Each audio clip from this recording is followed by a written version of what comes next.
Espero que estén todos bien. Este va a ser nuestro tercer encuentro del curso de PCR, Fundamentos y Aplicaciones. Y en esta oportunidad vamos a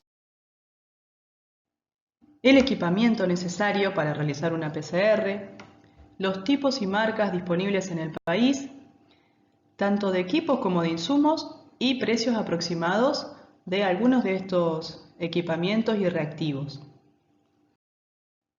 En esta primera imagen les quiero mostrar un pantallazo en realidad de lo que vamos a ver en las siguientes diapositivas. Y básicamente uno cuando se imagina voy a hacer una PCR necesita elementos o equipamientos básicos. El primero de ellos es el que está a la izquierda en esta figura. Se llama termociclador. Y también necesitamos micropipetas, gradillas, tubos, pipetas, puntas o tips se llaman también, que son los que se acoplan a las pipetas. Veamos en primer término el ciclador. El ciclador, ¿cuáles son sus principales características? Lo vemos en la diapositiva a continuación. Entonces arranquemos con el termociclador. Las principales consideraciones que hay que tener en cuenta a la hora de elegir un equipo. En el mercado, si uno se pone a buscar, de los que están disponibles acá en Argentina, van a encontrar una variedad enorme de precios y de marcas. Bueno, ¿de qué va a depender cada una de estas cosas? Básicamente el origen y la marca. Y también de qué tipo de termociclador estemos hablando. Un aparato básico, el de la PCR común o PCR a tiempo final, que no es cuantitativa, tiene esta estructura básicamente. Tiene una tapa con placa de calentamiento, luego les voy a hacer una observación con respecto a esto, un detalle. La mayoría viene con una pantalla LCD, puerto USB para descarga de archivos, una celda Peltier que se llama, está aquí, y orificios donde van encastrados los tubos en el que está contenido la mezcla de reacción de la PCR. Entonces, ¿para qué sirve el termociclador? Básicamente lo que nos permite es programar ciclos de calentamiento y enfriamiento de una duración determinada. Entonces, esta placa de aquí es la que se calienta. Recuerden que en la PCR el primer ciclo era el de desnaturalización y por lo tanto teníamos que elevar la temperatura de la muestra aquí adentro a unos 95 grados durante 10 minutos. Después seguía las tres temperaturas de los 30 ciclos posteriores, que era desnaturalización por 30 segundos, anilino, hibridación de los primers, alrededor de 40 a 60 grados, y la etapa de extensión de 72 grados. Bueno, todas estas variaciones de temperatura y duración de cada una de estas etapas las podemos programar con unos botones que vienen generalmente en esta pantalla. Los modelos nuevos de termocicladores cuentan con una placa de calentamiento que lo que evita es que la muestra se evapore. Imagínense que reiteradamente durante 30 ciclos vamos a estar calentando a 95 grados una mezcla de reacción de aproximadamente 20 microlitros. Esto se evapora si no tuviera una placa de calentamiento arriba que evite la evaporación de la muestra. Los aparatos más viejos, de los primeros que salieron al mercado, no tenían esta placa de calentamiento y la opción era, cuando uno iba fraccionando adentro de los tubos la mezcla de reacción, tenía que añadir una gotita de vaselina adentro de cada uno de los tubos y recién ahí podía ponerlo en el termociclador e iniciar la PCR. Bueno, eso entre las funciones básicas de un termociclador. Los más nuevos, a diferencia de los viejos, se pueden programar para que queden a 4 grados centígrados las muestras una vez que finaliza la PCR. Esto es muy importante porque a veces no tenemos la disponibilidad de tiempo de esperar a que una PCR termine y retirar las muestras automáticamente para poder refrigerarlas o hacer el gel. Y tienen entonces la opción de que una vez que termina el ciclo se refrigera automáticamente a 4 grados. Esta función tampoco la tenían los antiguos termocicladores, quedaba la muestra a temperatura ambiente. Otra variante también es el tamaño. La mayoría de los termocicladores tienen posiciones o orificios para insertar 96 tubos. Hay otros más grandes, más chicos, de 48, de 96. Y también depende del tamaño de tubo que acepte, pero por lo general estos orificios son universales y permite el encastre de tubos de 0,2 mililitros a 0,5 mililitros. Otra característica que hace al precio y por lo tanto la calidad del producto es la rapidez con la cual cambia de temperatura ciclo a ciclo. No es lo mismo un termociclador que para bajar de 95 grados, que es la etapa de desnaturalización, a 56 grados demore, supónganse, 30 segundos, a otro termociclador que lo hace en cuestión de 3 segundos. Todas estas variaciones, con el cual hace las variaciones de temperatura, van a determinar primero la calidad de la PCR y segundo el tiempo que lleva programar y que se complete un ciclo y por lo tanto los 30 a 35 ciclos que va a tener nuestra reacción. El tamaño. Hay equipos que son muy robustos, grandes, y otros que tienen las mismas funciones, pero que están compactos. Incluso uno se imagina un aparato de real-time PCR, busca fotos y son, la verdad, aparatos muy grandes. Pero hay en el mercado ahora aparatos compactos de 1 kilo a 2 kilos. Son muy pequeños y tienen las mismas funciones que un aparato grande. Entonces, estas son las principales consideraciones a tener en cuenta para un termociclador.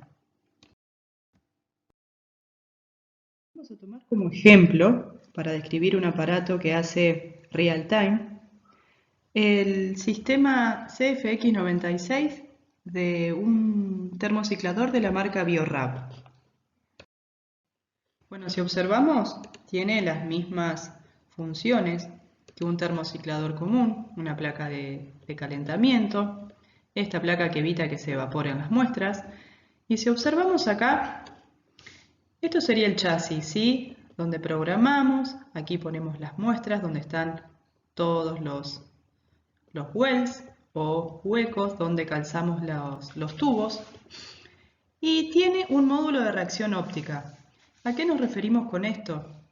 Ya que como la PCR en tiempo real lo que permite es la detección ciclo a ciclo y cuantificación del producto amplificado, lo que la tecnología se basa en la excitación de un fluoróforo que está contenido adentro del tubo y la detección y cuantificación de la fluorescencia emitida. Entonces, este aparato que está aquí, el módulo de reacción óptica, lo que hace es esto, excitar el fluoróforo y detectar la señal. Ciclo a ciclo. Hay diferentes tipos de termocicladores con varios canales, que es lo que hace al precio básicamente. Vienen de 2 canales, de 4, de 5 y de 6. Principales fluoróforos que seguramente les va a resultar más conocido que se usan en la real time es el Cybergreen, que tiene la capacidad de intercalarse en las doble hélices del ADN. Ver en la pantalla LCD el progreso de la reacción, cuánto es el tiempo que queda restante para que finalice, para que termine la PCR, al igual que los otros termocicladores. Y además, un detalle que quizás hace más complicado el uso de este aparato es que se conecta a una computadora. El aparato viene provisto de un software que hay que instalar para poder ir visualizando y programando el ciclo de la PCR desde la misma computadora. No quiero entrar más en detalle del funcionamiento de este aparato porque más adelante en el curso vamos a ver el funcionamiento de la Real-Time PCR y cuáles son las bases de la técnica. Entonces nos vamos a explayar un poquito más en próximos encuentros.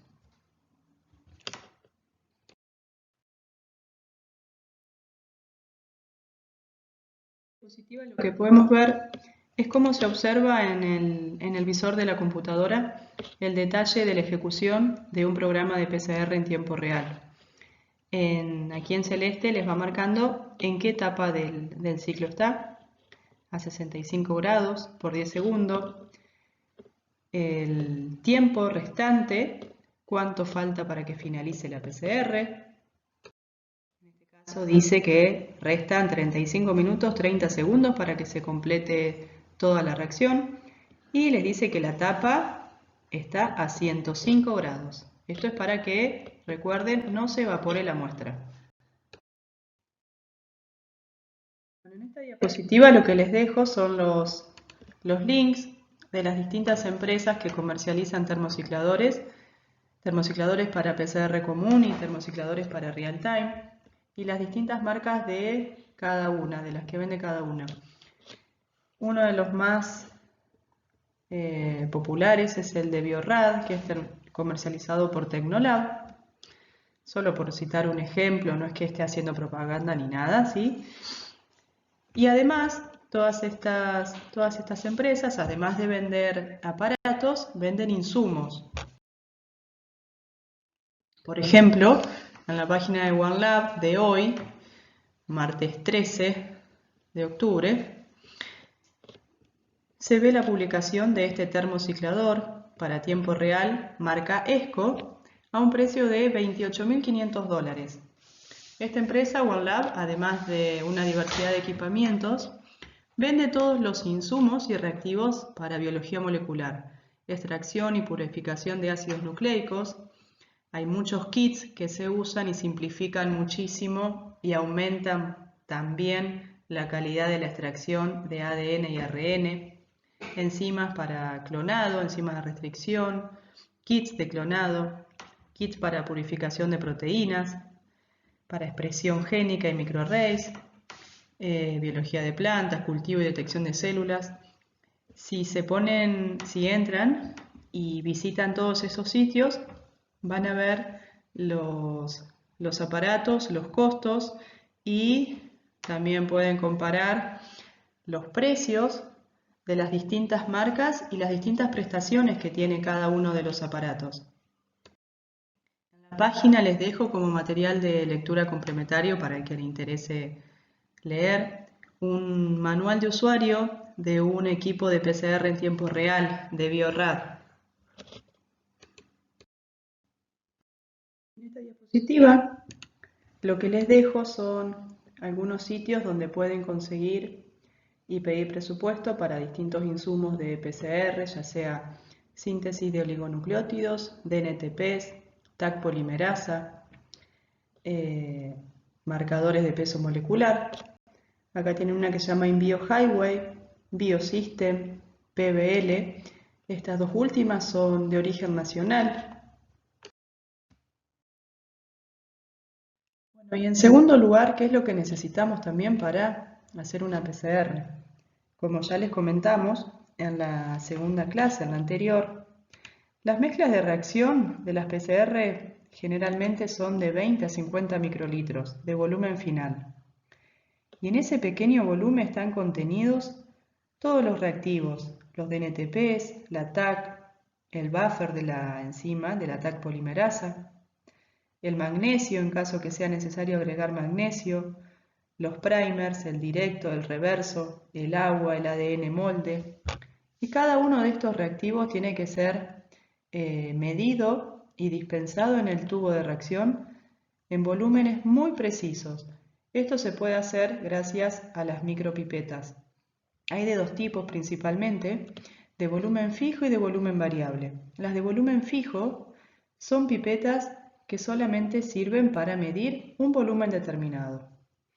En cambio, las de volumen variable tienen un rango mínimo y un valor máximo de pipeteo, y en ese rango lo podemos usar. Generalmente no se recomienda usarlo para medir volúmenes que sean un 35% inferior al volumen máximo que es capaz de medir esta pipeta. Por ejemplo, las que se llaman P1000 miden volúmenes en el rango de 100 microlitros a 1000 microlitros. 1000 microlitros es el equivalente a 1 mililitro.